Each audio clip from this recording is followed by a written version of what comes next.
ఏంటి అంత ఇంట్రెస్ట్ గా చూస్తున్నా? ఇవాళ ఐపీఎల్ ఫైనల్ మ్యాచ్. అవునా? ఎవరెవరు మ్యాచ్? పంజాబ్ ఆర్సీబీ. మరి ఇండియా లేదా ఏంటి? ఇండియా ఏదో కాదు, ఇండియాలోనే జరిగేది మ్యాచ్. ధోని ఉన్నాడా, అవుట్ అయిపోయాడా? ధోని పంజాబ్, ఆర్సీబీ కాదు, ధోని చెన్నై.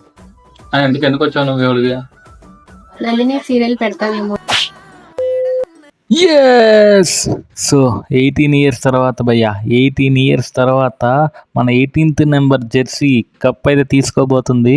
సో ఫ్యాన్స్ అందరూ ఇన్ని సంవత్సరాలు స్టేడియంకి వచ్చి నిరాశతో ఇంటికి వెళ్తున్నప్పుడు ఈసారి మాత్రం కప్పు తీసుకుని వెళ్దామని, ఈసారి కప్ నమ్దే అని మన ఆర్సీబీ చేతికైతే కప్ అయితే వచ్చేసింది భయ్యా. సో ఫ్యాన్స్ అందరూ ఊపిరి పీల్చుకోండి, ఆర్సీబీ కప్పు కొట్టేసింది. ఎస్. సో మనం ట్రోల్ చేసే వాళ్ళు ఇంకెవరు ఉండరు బ్రో. ఆర్సీబీ ఫ్యాన్స్ అంతా ఈ వీడియోని లైక్ చేయండి అండ్ మన ఛానల్ని సబ్స్క్రైబ్ చేసుకోండి.